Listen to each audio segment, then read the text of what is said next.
Hello everyone, alpha classes में आपका स्वागत है। आज मैं आपके सामने जो लेकर आया हूँ वो एमएससी मैथ्स की जो वीडियो उसको लेकर आया हूँ।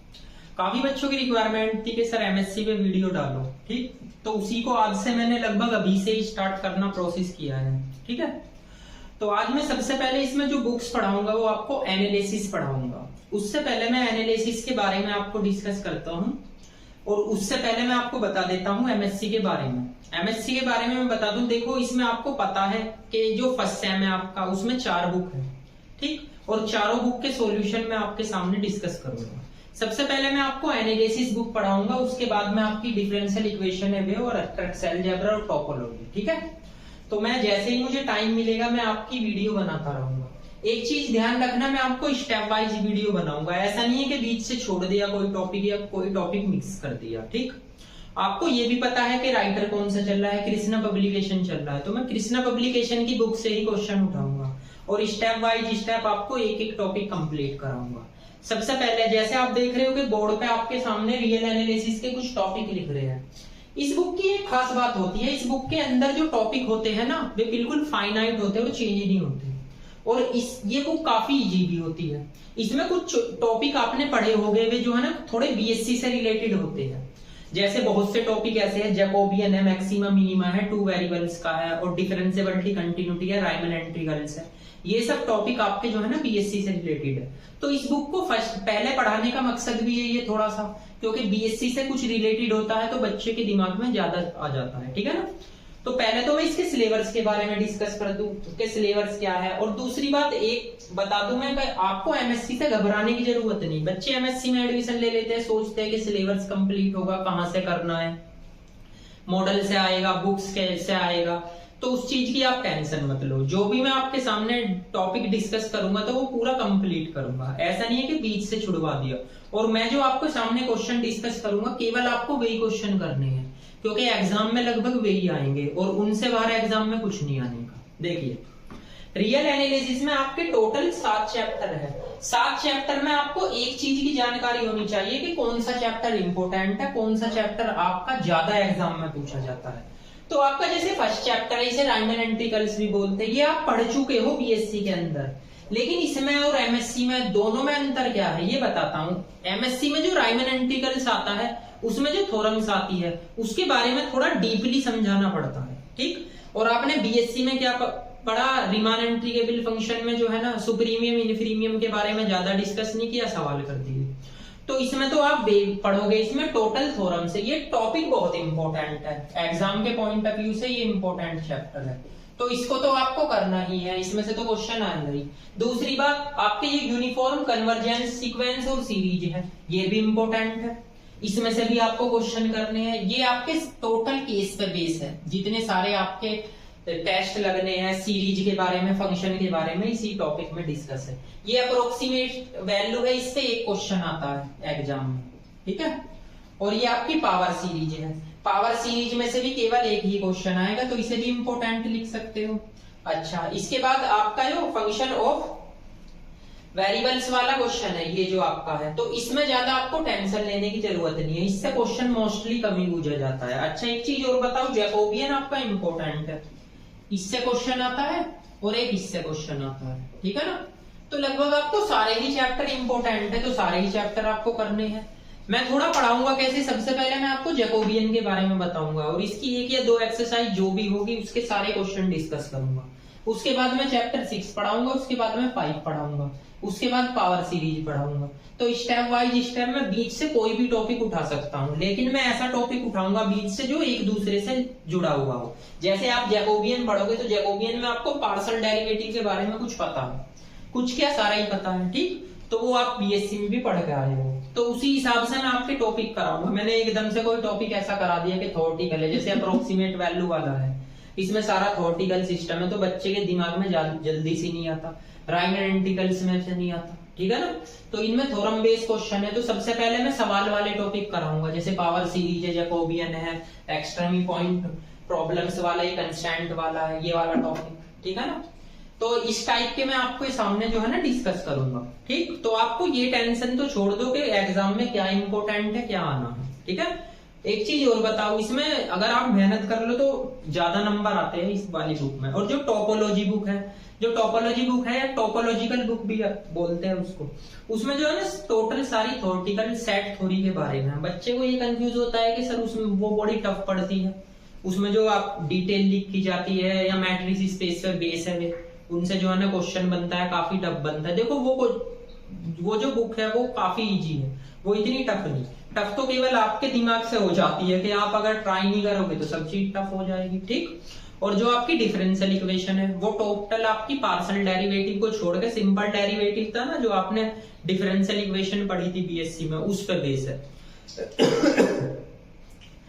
तो आपकी जो ये डिफरेंशियल वाली बुक है इसके बाद में वो भी स्टार्ट कराऊंगा मैं, ठीक है ना। तो मैं सबकी टोटल चारों बुक की वीडियो आपके सामने डालता रहूंगा, ठीक।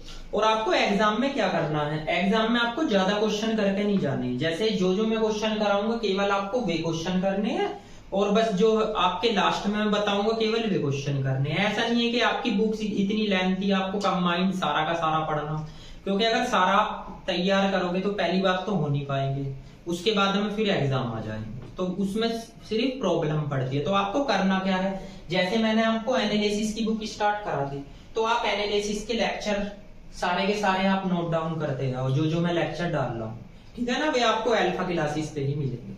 जैसे मैंने डिफरेंशियल इक्वेशन बुक स्टार्ट की तो उसके जो टॉपिक मैं आपको बताऊंगा, जो डिस्कस करूंगा, तो उसके बारे में आप सारा का सारा लिखते जाओगे, ठीक। ज्यादा डीपली जाने की कोशिश मत करना।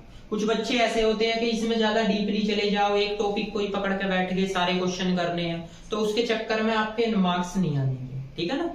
कि आपने जैसे पावर सीरीज या पावर सीरीज में ही लगे रहे, इसके सारे क्वेश्चन कराओ, एक्सरसाइज के सारे क्वेश्चन कराओ, तो वो सब चीज इसमें मायने नहीं रखता है एमएससी में, ठीक। मायने रखता है आप क्या पढ़ रहे हो, और जो पढ़ रहे हो अच्छी तरीके से पढ़ना है। ऐसा नहीं है कि लापरवाही से आपने पढ़ लिया और बस हो गया, एग्जाम में कुछ भी भरी आए लिखी आए के नंबर आ जाएंगे, ऐसा कुछ नहीं है, ठीक। क्योंकि सेमेस्टर इसमें है, दूसरी बात सेमेस्टर एग्जाम इसमें लगभग आ ही जाएगा, इसमें टाइम बहुत कम मिलता है, तो आपको मेहनत करनी है, ठीक। और वो मैं आपको कराऊंगा, ठीक है। तो मैंने इसके बारे में सिलेबस के बारे में डिस्कस कर दिया आपको, ठीक है ना। अब सिलेबस के बारे में डिस्कस करने के बाद में मैंने आपको ये भी बता दिया कि कौन कौन से टॉपिक इसमें इंपॉर्टेंट है। जैसे जो इंपॉर्टेंट है मैंने इंपॉर्टेंट लिख दिया, लगभग इसमें आप ये नहीं कह सकते कि कोई सा टॉपिक मिस कर दोगे, ठीक। आपको सारे ही पढ़ने पड़ते हैं, कोई से भी टॉपिक से क्वेश्चन आ सकता है, लेकिन मैंने जिसमें इंपॉर्टेंट लगाए हैं वे टॉपिक तो ऐसे हैं जिनसे क्वेश्चन आना ही आना है। आपका ये वाला टॉपिक ऐसा होता है जिससे क्वेश्चन हर साल पूछा ही जाता है। जैकोबियन से क्वेश्चन पूछा जाता है, आप प्रीवियस पेपर उठा के भी देख सकते हो। और सबसे बढ़िया बात तो ये है आप प्रीवियस पेपर लो बुक्स के साथ। जैसे आपने बुक्स खरीद ली, बुक के साथ आप प्रीवियस पेपर जरूर लो, उनसे आपको ये आइडिया लग जाएगा। जैसे मैंने जैकोबियन चैप्टर कंप्लीट करा दिया, तो जैकोबियन में आप ये देखो किस टाइप के क्वेश्चन, ये कौन से क्वेश्चन आपसे पूछ रहा है एग्जाम में, तो आप साथों साथ उन्हें भी निकाल लो। जैसे मैंने जैकोबियन कंप्लीट कराया, पावर सीरीज कंप्लीट करा या इंटीग्रल्स कंप्लीट कराया, ठीक है ना। तो आप उन्हें भी प्रीवियस पेपर आप खरीदने के बाद में उन्हें भी जो है ना आप साथों साथ निकालते रहो, ठीक है। तो इसके बाद में जो है ना मैं आपका चैप्टर स्टार्ट करता हूँ जैकोबियन। और टेंशन लेने की कोई बात नहीं है, जो हाइपर होने की जरूरत नहीं है कि सिलेबस कंप्लीट नहीं होगा क्या होगा। मैं बार बार एक ही चीज को कह रहा हूँ, ठीक। आप बस मेहनत करके पढ़ते रहो, ठीक है ना। उसके बाद में जो होगा आपके सामने होगा, जब मेहनत करोगे तो पास भी हो जाओगे, ऐसा नहीं है कि फेल हो जाओगे, ठीक है। जब पढ़ने के नहीं जब ही होगे, ठीक।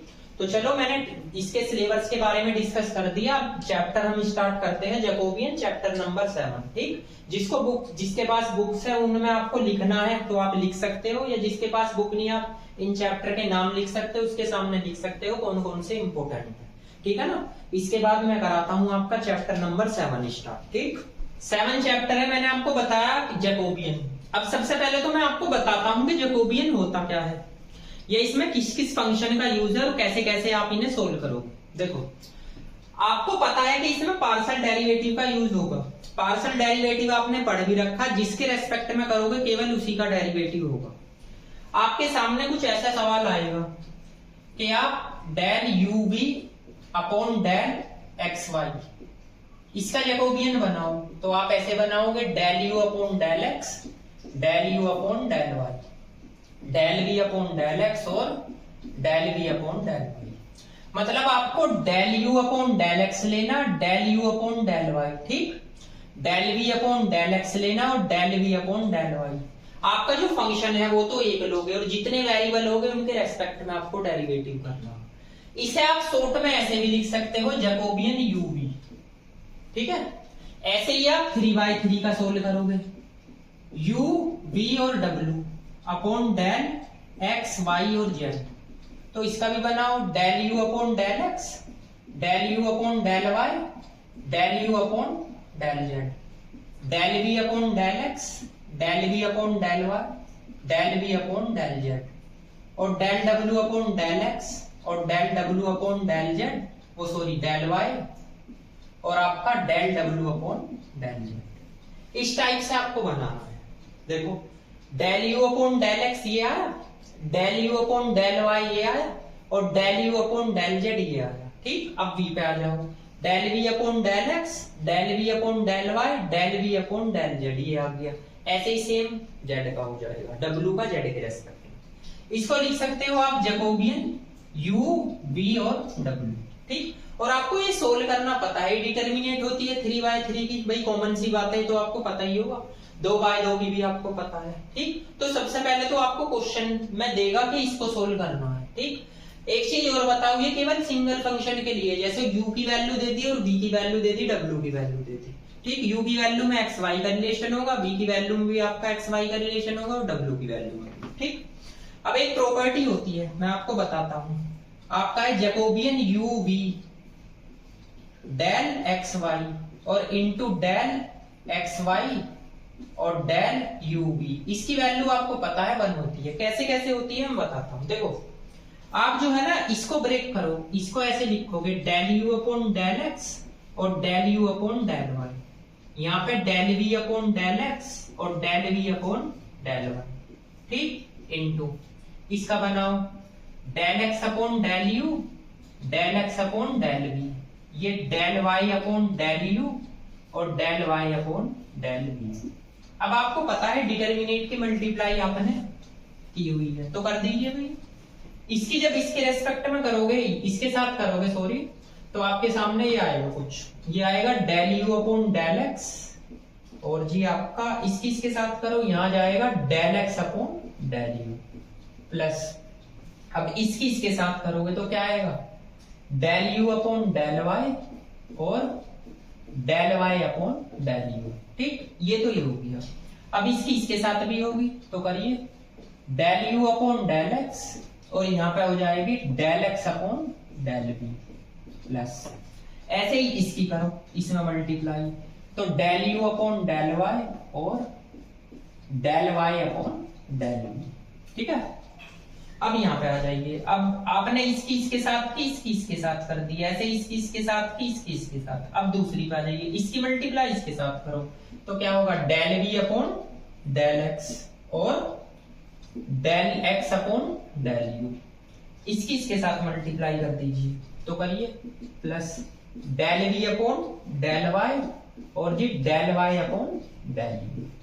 अब आगे आ जाइए, इसकी मल्टीप्लाई इसके साथ करो तो del v upon del x और del x upon del v plus, अब इसके साथ मल्टीप्लाई होगी, इसके साथ करो del v upon del y और जी आपका del y upon del v। ये मैंने डिटर्मिनेंट बना दिया। अब आप एक बात देखिए जरा ध्यान से, इसको अगर इससे कैंसिल करूं, इसको इससे कैंसिल करूं तो एक आएगा, यहाँ पे भी इसको कैंसिल करूं, इसको तो यहाँ पे भी एक आएगा। तो आप चाहे एक टर्म ऐसी जोड़ रहे हो, देखो मैं बताता हूं आपको, आपसे कहा del u upon del x है, इसे आप del u upon del x इसे ऐसे लिख सकते हो y del y upon del x plus del u upon del v और del v upon del x plus del u upon del z और del z upon del x, ठीक है। आपने पहले बनाए तो सारे रिलेशन u के x के साथ ही, देखो del u upon del x है, इसमें क्या करा आपने जो है ना डेल y से ऊपर नीचे मल्टीप्लाई कर दी, लेकिन कटने के बाद आपका क्या आ रहा del u upon del x आ रहा, इसमें क्या करा डेल v से मल्टीप्लाई कर दी, कटने के बाद आपका del u upon del x आ रहा है, इसमें z से कर दी, कटने के बाद आपका del u upon del x। तो आप इसके एक से ज्यादा रिलेशन बना सकते हो लेकिन काउंट एक ही होगा। आप ये नहीं कह सकते 1 2 3 रिलेशन बन रहे हैं ये, लेकिन काउंट होगा तो क्या आ रहा, एक ही टर्म आ रही, तो यहाँ पे आपका एक ही लिखा जाएगा। ठीक है ना, तो इस बात का ध्यान रखना। आप जो है ना फंक्शन के एक से ज्यादा रिलेशन बना लो पार्सल में, लेकिन वे आपस में जोड़ नहीं सकते। आप देखो, आप क्या पता कहने लगो इससे कैंसिल, इससे एक ये हो गया, एक ये हो गया, 2 हो गया जी यहाँ पे। ठीक है ना, चाहे ये 2 हो जाए 3 हो जाए, आपको केवल ये देखना इससे ये कैंसिल हो रहा है, एक आ रहा है, यहाँ एक आ रहा है, यहाँ एक आगे भी एक आएगा, एक से ज्यादा बार आ रहा है। ठीक है ना, तब भी आपका आंसर एक ही आएगा। अब देखो ना तो इसमें x है, यहाँ से ये कट जाएगा, लेकिन function del u upon del v बचेगा, नहीं कट रहा। इसमें जो कटेगा ये भी del u upon del v बचेगा, तो इसमें कोई बैलेंस नहीं हो रहा है, यानी आपस में कट नहीं रहे, तो आप इसको 0 लिख सकते हो। ठीक है ना, इसके बाद में आप इसमें देख लो, इसको भी 0 लिख सकते हो, इसको 1 लिख सकते हो, तो आंसर क्या आ गया, 1 आ गया। तो जो आपका कटेगा इससे ये कैंसिल, इससे ये कैंसिल, उसी को 1 लिखोगे, बाकी सब 0 होगा। ठीक है ना, तो आपको ये रिजल्ट याद रखना है कि आप इसे ऐसे लिख सकते हो जैकोबियन। इसका मतलब मैंने आपको क्या बताया अभी, जैकोबियन यूवी बताया है ना, इनटू जैकोबियन एक्स वाई, इसकी वैल्यू क्या आएगी, 1 आएगी। ठीक है ना, ये इनटू है, यहाँ इनटू लगा लेना, मर्जी आपकी। ठीक है, तो ऐसे भी लिख सकते हो, इसकी वैल्यू 1 आती है। ऐसे ही प्रोसेस 3/3 का होता है, जैकोबियन यू वी डब्ल्यू और जैकोबियन एक्स वाई जेड, इसका मान क्या आता है, इसकी भी वैल्यू 1 ही आएगी। आप इसे जैकोबियन जे लिख सकते हो, इसे जे डैश भी लिख सकते हो, इसे जे लिख सकते हो, इसे जे डैश लिख सकते हो, मर्जी आपकी। ठीक है ना, तो आप ऐसे भी आप इसको सोल्व कर सकते हो। ठीक है ना, तो आपको केवल ये रिजल्ट याद रखना और कुछ नहीं, इस पे काफी क्वेश्चन है एग्जाम में जो आएंगे। ठीक, तो मैंने आपको सबसे पहले तो ये सोल्व करना बताया, कैसे आप ब्रेक करोगे। उसके बाद मैंने ये प्रॉपर्टी बताई, 2/2 की बताई, 3/3 की बताई, n/n की हो, कितनी हो, बस ध्यान रखना एक दूसरे का रेसिप्रोकल होना चाहिए। मतलब x यहाँ है, xy यहाँ आएगा, uv यहाँ है तो uv आपका यहाँ आएगा, इससे कैंसिल होकर डायरेक्ट वैल्यू रखते हैं। कैसे रखते हैं वो मैंने आपको बता दी। एक चीज और बताता हूँ, अगर आपका कहीं del u upon del x लिख रहा है, इसे आप ux भी लिख सकते हो, इससे पता चलेगा u का x के रेस्पेक्ट में। Del v upon del y लिख रहा, इसे आप vy भी लिख सकते हो, या डेल v अपॉन आपका डेल z लिख रहा तो इसे vz लिख सकते हो, तो मर्जी आपकी। Del x upon del u लिख रहा, इसे लिख सकते हो xu। ठीक, तो ऐसे भी आपकी बुक में लिखे हुए हैं, तो इनसे आपको पता चलेगा u का x के रेस्पेक्ट में डेरिवेटिव है, v का y के में, x का u के रेस्पेक्ट में है। ठीक है ना, तो इन सब बातों को भी आपको ध्यान रखना। ठीक, तो ये सारी बात मैंने केवल एक डिटेल बताई है आपको कि जैकोबियन कैसे सोल्व होता है, इसकी वैल्यू 1 होती है। ठीक है, इसे नोट कीजिए, उसके बाद में देखिए अभी स्टार्ट करते हैं एक्सरसाइज 7.1। तो 7.1 में काफी क्वेश्चन है। आपको प्रॉब्लम ये हो रही होगी सर सारे क्वेश्चन कराएंगे, हाँ मैं सारे क्वेश्चन कराऊंगा, लेकिन मैं आपको बाद में ही बता दूंगा कि कौन कौन से क्वेश्चन इंपॉर्टेंट है। कुछ क्वेश्चन ऐसे हैं आप कर भी सकते हो, एक्सरसाइज में कुछ ऐसे खास क्वेश्चन नहीं है, लेकिन 1-2 क्वेश्चन ऐसे हैं जो खास है, जो मैं आपको छोड़ने के लिए कहूँ वही छोड़ना है आपको। ठीक, फर्स्ट क्वेश्चन है आपके पास, इसमें एक चीज की प्रॉब्लम है कि u का r के रेस्पेक्ट में, u का थीटा के रेस्पेक्ट में कहां से करोगे, क्योंकि x और y में फंक्शन है। तो आप एक काम करो, आपने ये पढ़ा है x बराबर r cos थीटा, y बराबर r sin थीटा, ये आप इसमें रख लीजिए। तो u का मान क्या आएगा, r square cos square theta, v की value r square sin square theta. अब आप del u v del r theta Jacobian बना लीजिए, del u upon del r, del u upon del theta, del v upon del r और del v upon del theta.